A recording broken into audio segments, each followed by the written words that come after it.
Assalamualaikum warahmatullahi wabarakatuh. Umi, hari ini kita akan lanjutkan pembelajaran kita dari yang minggu lalu. Masih di bab yang sama. Kalau kemarin kita membahas tentang perbandingan dan skala, hari ini kita membahas perbandingan senilai dan berbalik nilai. Oke, sebelumnya bisa dibuka dulu bukunya di halaman 210. Kita akan belajar mengenai perbandingan senilai dulu ya.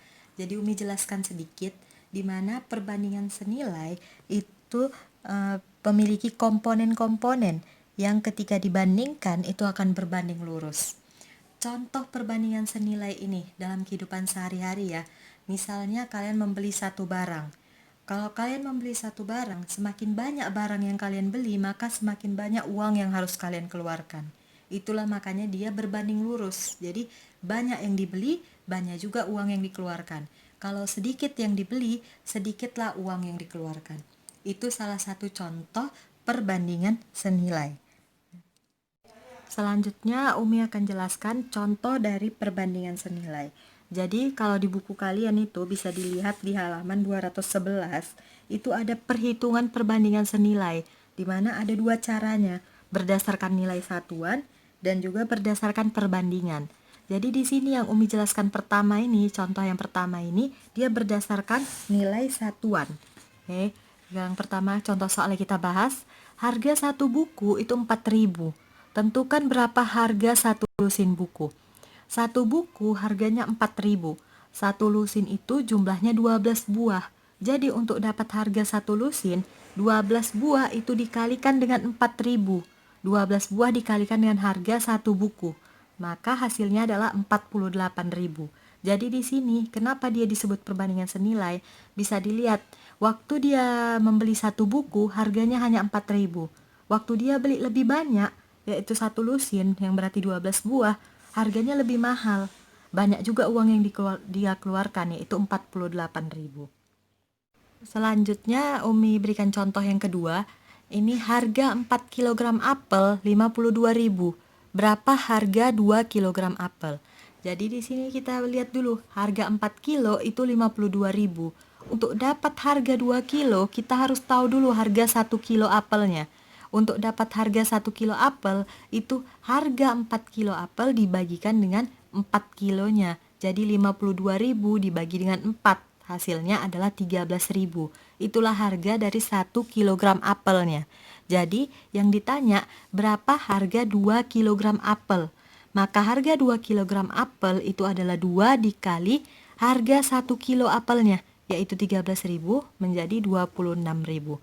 Jadi di sini bisa dilihat mana senilainya. Kalau ini dia awalnya beli 4 kilo, dia bayar 52.000. Ketika dia beli lebih sedikit, yaitu 2 kilo, otomatis lebih sedikit juga yang harus dia bayar, yaitu 26.000. Itu yang dinamakan dia berbanding lurus. Nah, untuk contoh soal yang ketiga ini kita mengerjakannya dengan perbandingan. Jadi lihat contohnya, seorang penjahit mendapat pesanan kaos. Dia hanya mampu membuat 60 potong dalam 3 hari. Kalau dia bekerja 3 minggu, berapa banyak kaos yang bisa dia buat? Caranya, dari mana kita tahu ini perbandingan senilai? Lihat, dia bisa buat 60 potong dalam 3 hari. Jadi kalau dia bekerja 3 minggu, kalau 3 hari aja dia bisa buat 60, berarti semakin lama dia kerja, semakin banyak kaos yang bisa dia buat. Itulah dia, makanya dia disebut perbandingan senilai. Untuk cara menyelesaikannya, kita buat seperti ini. 60 kaos itu dalam 3 hari. Yang ditanya, jika dia bekerja 3 minggu, berapa banyak kaos yang dia buat? Berarti berapa kaos yang dia buat dalam 3 minggu. Di mana 3 minggu itu sama dengan 21 hari. Jadi langsung dirubah ke dalam hari ya, jadi 21 hari. Selanjutnya, persamaannya itu kita buat seperti ini. 60 per X sama dengan 3 per 21. Supaya gampangnya, seperti ini aja ya. 60 per X-nya langsung, di sini sama dengan 3 per 21. Supaya kalian gak bingung bikin perbandingannya. Nah, selanjutnya kalau udah seperti ini, dibuat perkalian silangnya menjadi 3 dikali X, 3X sama dengan 21 dikali 60. Nah, selanjutnya 3X sama dengan 1260. Maka X-nya sama dengan 1260 dibagi 3. sehingga hasilnya 420. Jadi banyak kaos yang bisa dibuat selama 3 minggu itu adalah 420 kaos. Jadi di sini bisa dilihat ketika dia 3 hari cuma bisa buat 60 kaos. Waktu dia 21 hari dia bisa menghasilkan 420 kaos. Jadi disitulah yang namanya perbandingan senilai berbanding lurus. Semakin lama harinya, semakin banyaklah kaos yang bisa dia buat.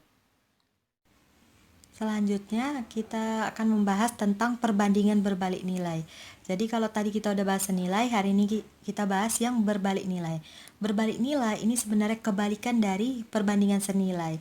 Jadi kalau tadi di perbandingan senilai, semakin banyak yang semakin banyak yang dibeli, makin banyak yang dikeluarkan. Kalau ini kebalikannya. Contoh perbandingan berbalik nilai ini biasanya di soal, misalnya ada pekerja bangunan yang mengerjakan satu bangunan. Kalau bangunannya mau cepat selesai, otomatis pekerjanya harus makin banyak gitu. Artinya waktunya semakin sedikit, pekerjanya makin banyak. Itulah dia, artinya kan kebalikannya. Selanjutnya contoh lainnya itu misalnya kalian bepergian.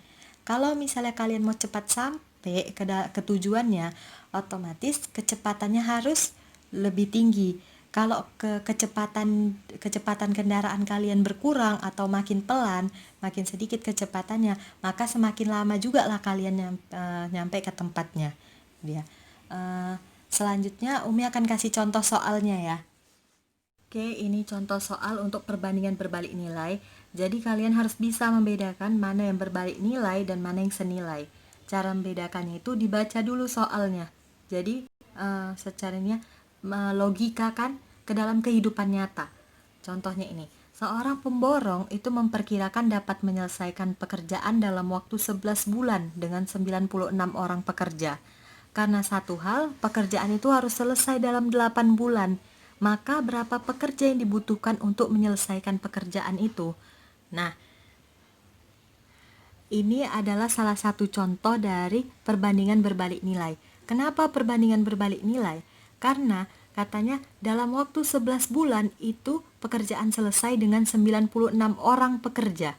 Nah, pekerjaannya ini karena ada sesuatu, pekerjaannya harus selesai dalam 8 bulan, yang artinya lebih cepat waktunya.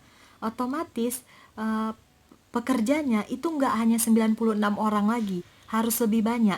Karena kalau pekerjanya 96 orang, dia akan selesai di 11 bulan. Jadi harus lebih banyak dari 96 orang supaya lebih cepat selesai.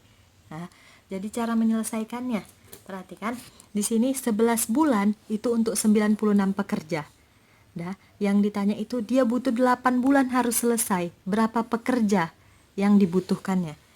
Kemudian kalau tadi kita pakai perbandingan, di sini kalau perbandingan berbalik nilai, kita kalikan cara menyelesaikannya. 11 dikali 96, dari sini 11-nya dikali 96 sama dengan 8 dikalikan dengan Y-nya, atau berapa pekerja yang dibutuhkan lagi, sehingga hasilnya 1056 sama dengan 8Y.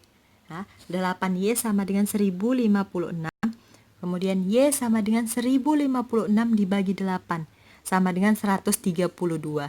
Jadi dibutuhkan 132 orang untuk menyelesaikan pekerjaan selama 8 bulan. Di sini bisa dilihat ya dari mana berbalik nilainya. Ketika dia 11 bulan, dia butuh 96 pekerja. Ya. Jadi ketika dia mau pekerjaan itu dipercepat, dia butuh lebih banyak lagi pekerjanya. Ya. Jadi ketika 8 bulan itu butuhnya 132 orang. Artinya dalam perkataannya itu ya, ketika dia mau pekerjaannya makin sedikit bulannya, maka harus semakin banyaklah orangnya. Itu dia, makanya disebut dengan perbandingan berbalik nilai. Sekian penjelasan Umi tentang perbandingan senilai dan perbandingan berbalik nilai. Kalau ada yang kurang dipahami atau masih kurang mengerti, bisa chat Umi melalui WA untuk ditanyakan ya. Sekian dari Umi. Assalamualaikum warahmatullahi wabarakatuh.